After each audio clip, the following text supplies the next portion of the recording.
YouTube is increasingly powering GEO. I'm sure you're all thinking about your GEO strategies at the moment and thinking about what should we be doing, how should we be thinking about that.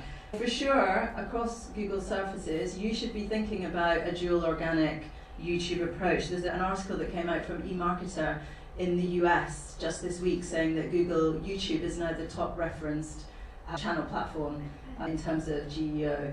And some concrete tips are really using concise and simple messaging, and then working with creators who drive authenticity, but also clearly articulate the information, because that's really going to then build credibilities with the LLMs that are scraping.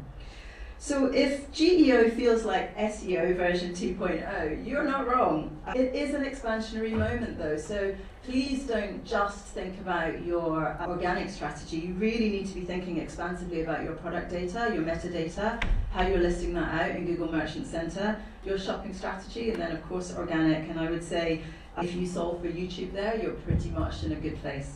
It's amazing how much beauty has the ability to spark moments of joy. And actually those moments of joy can be real brand and market differentiators. And so this emotional connection, when we do the analysis of some hero products, actually has a direct correlation between design, scent, texture with really deep consumer loyalty.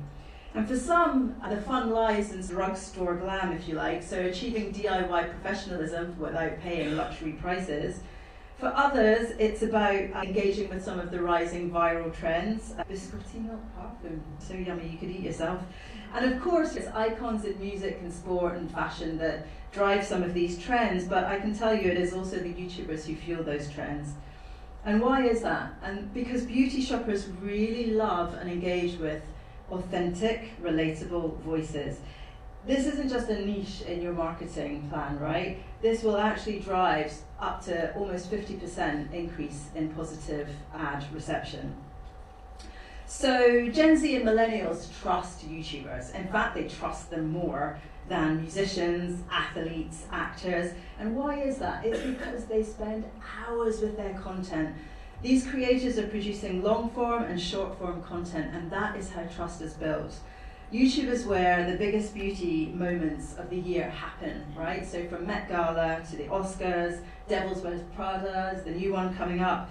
Audiences come to experience the content, but also all of the content that surrounds that moment. And here you see creators like Jamie Genevieve recreating red carpet looks.